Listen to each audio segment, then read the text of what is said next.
Ayan mga ka-farmers, magpapakain tayo ng mga manok ngayon. May good news tayo dahil meron ng tatlong nangingitlog dito sa grupo na ito. Ito yung mga itlog nila. So ito, meron tayong makuhang dalawa at meron pang isa doon. Excuse ladies. Na, isa naman to. Layo man. Mira, nag-uol na. So, ito yung isa mga ka-farmers. Basag lang dahil naapakan na siguro nila. Pero at least hindi nila tinutuka. So, ngayong araw na ito, ngayong umaga, ito nakakuha tayo ng tatlong itlog. So, meaning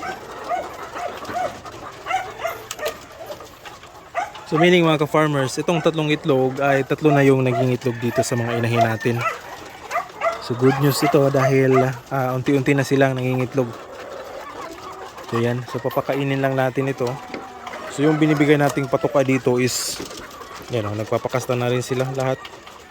Merong yung mga pure white leghorn natin, hindi pa masyadong lumalapit. Medyo mailap pa. Pero nagpapakasta na rin yan. Itong mga nagpapakasta talaga is ito yung barred rock na nakakross sa white leghorn. Yan. So hindi ko pa nalagay sa lupa. So palaging kinapos tayo sa oras. So hopefully ay malalagay na natin ito o mailagay na natin sila sa lupa para ma-permanent na yung kanilang pangingitlog. Alright, so yan, papakainin muna natin. So ito yung binibigay natin pagkain sila sa kanila ngayon mga ka-farmers. Ito ay GMP 4, yan, Integra 2000 at saka ito, sapal ng niyog. So ito yung binibigay natin dito sa mga manok na ngayong nagsisimula ng mangitlog at doon sa mga pulet pa lang na hindi pa nagsisimula ng mangitlog. So dahil marami tayong sapal ng niyog na makukuha, nakakapakain tayo nito. So ang ginagawa ko, nilalagay ko ito sa ilalim yung sapal ng niyog at nilalagyan ko ng feed sa itaas. So ang purpose niyan, para yung mauna nilang makain ay yung feeds at hindi nila masyadong mararamdaman na naglalagay tayo ng ibang pagkain dito.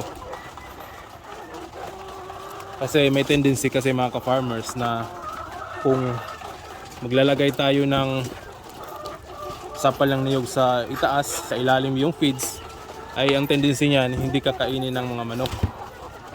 So mas mabuti na itong feeds yung nasa itaas para agad silang tutuka. So ganyan lang.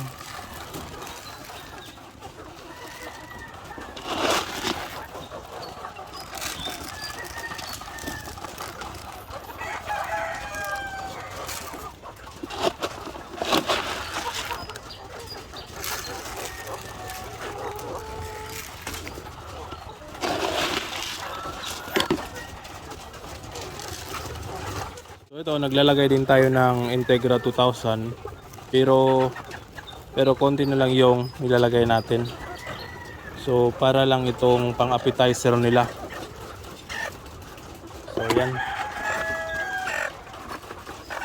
Hey. So ito na yung ibibigay natin sa kanila. Alright, let's go.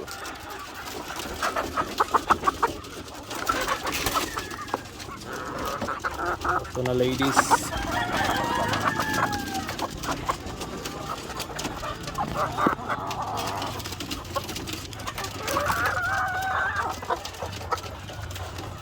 So ito yung batch na nangingitlog at dun naman sa kabila ay wala pang nangingitlog. So dito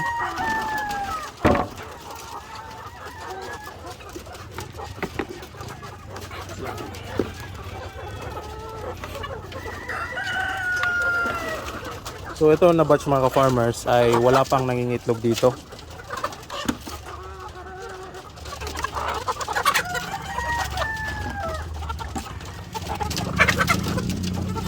Ayan sila.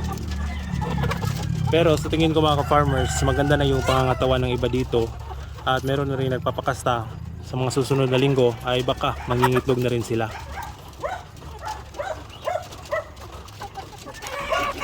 Alright.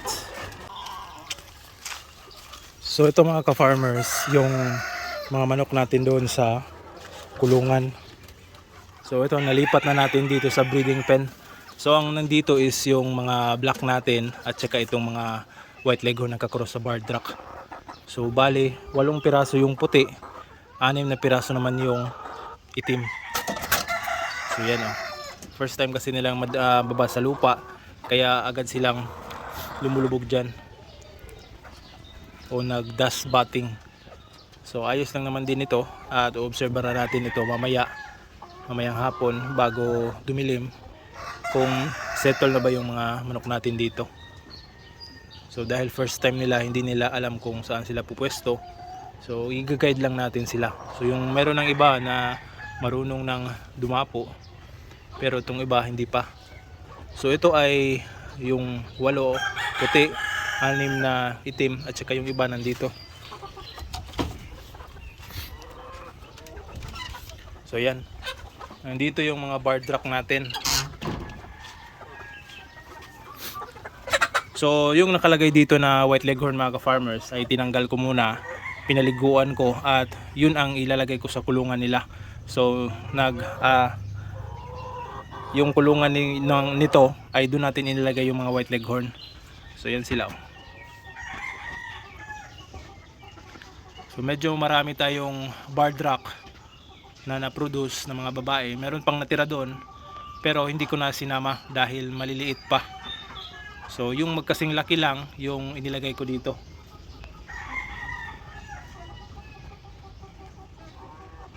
So ayan sila. So dinisinfect din natin itong kanilang area. Yung pinaligo ko na wash out ay dito ko naman sinaboy sa kanilang sahig. So ito yung iba natin na barred rock.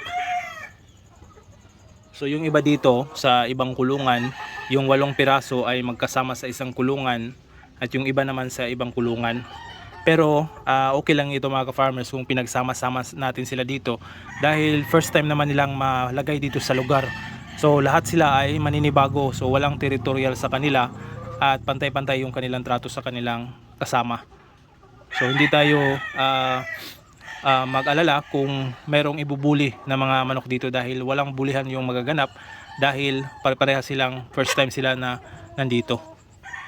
Alright. Kanina pala mga ka-farmers ay kaninang umaga 3 yung umitlog. Pero ngayong tanghali ay nakapagkuha tayo ng isa. Bale yung nangingitlog doon sa hanay ng mga puti natin at saka yung may kasamang barred rock ay 4 na piraso yung nangingitlog. So ito yung itlog mga ka-farmers.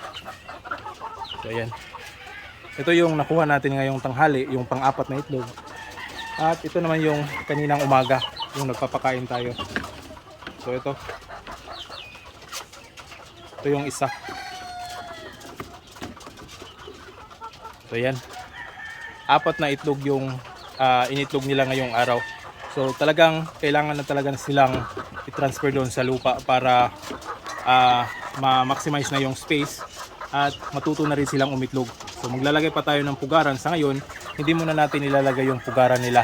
Dahil kung maglalagay tayo ng pugaran ngayon at bago pa lang sila doon, ay malamang yung mga manok na yun ay doon dadapo sa pugaran at doon iipot.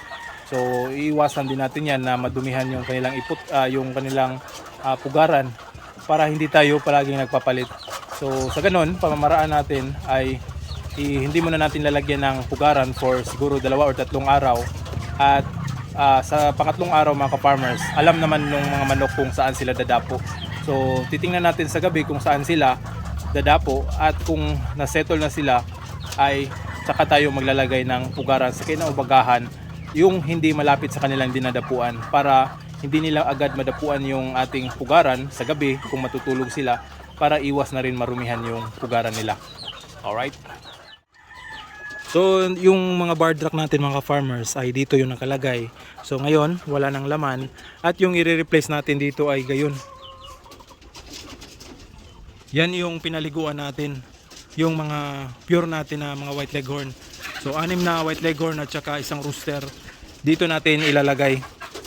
So dito muna ilalagay dahil yung iba kasi merong sipon kaya gagamutin natin. At kapag gumaling na sila ay ibabalik natin sa breeding pen. So dito naman sa kabila. So yung mga natitira dito is mga pure na white leghorn na natin, yung palahi. Merong isang asil na McLean na asil. So itong mga puti na ito ay ito naman yung gagamitin natin ng materyales, mga pure natin na palahi ng white leghorn na babae. So yung mga roosters dito ay siniparate natin. So ayan yung itsura nila. So ang gagandang pagmasdan dahil puti yung kulay, pero kapag nagkakaputik naman yan ay madaling makita. Pero at least ito nakapag-produce tayo ng mga pure na babae natin na white leghorn. So ito naman yung gagawin nating breeding materials. Alright. So ito namang iba dito mga ka-farmers, yung ibang barred rock kinuha natin dito. At meron pang natirang dalawang barred rock. So hindi ko na kinuha dahil mga maliliit pa. Dahil ang batch na ito ay batch 4 or 5 or 6 or 5 or 6. So yan mga ka-farmers, hindi pantay-pantay yung laki ng mga manok na nandito. So especially yung mga puti dahil maliliit na manok, white leghorn yan, kaya hindi sila kasing laki ng iba dito na heritage breed. So ayan, dito muna na sila, palalakihin natin dito at kapag malapit na mangitlog, ita-transfer na natin doon. So meron pa tayong mga babae dito na natitira.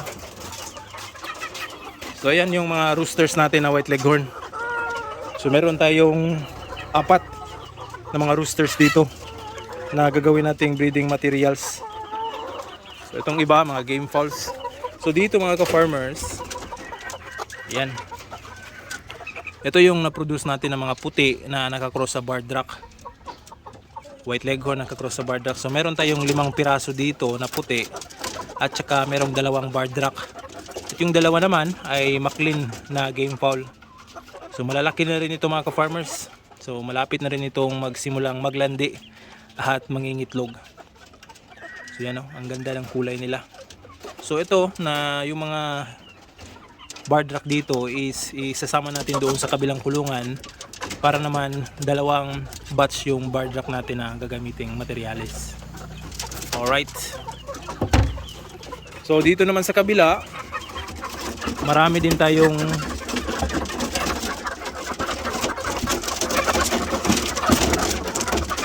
so yan, napakailap nila.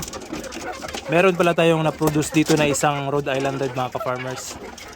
So yan, meron tayong isa, at least babae yan. Pwede natin yang gawing breeder.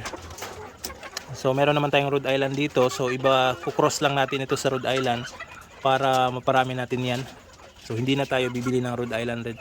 So yung mga nandito is game fowl at saka asil at saka yung isang Rhode Island Red.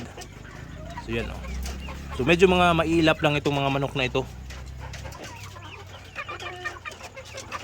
Yan o. So di ko alam kung itong mga white leghorn natin dito ay nangingitlog na ba or hindi pa. Pero sa tingin ko baka hindi pa sila nangingitlog dahil hindi pa sakto yung kanilang pangangatawan. So tuloy pa rin yung bigay natin sa kanila ng GMP.